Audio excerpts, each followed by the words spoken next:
Let's look at this question. If PQRS DUVW is a regular octagon, then what is the measure of WPQ minus PVQ? Okay, I will definitely have to make an octagon again. So 1, 2, 3, 4, 5, 6, 7, 8. PQRS DUVW. Finally, they asked me WPQ. WPQ is simple. This is 135. And PVQ. PVQ. Okay. This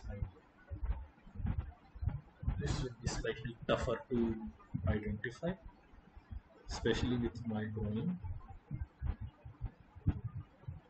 PVQ. Can I identify? Let's see.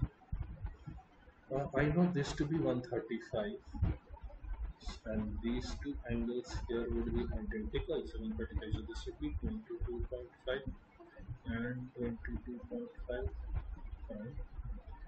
Okay. Also, the two lines here are parallel, so you get 90 degree here, 90 degree here. So you get 22.5 here. PVQ is 22.5. Yes, this is 90, this is 22.5. So finally we need, this is 135. PVQ is 22.5. So the difference between them will be option D, 112.5 degrees.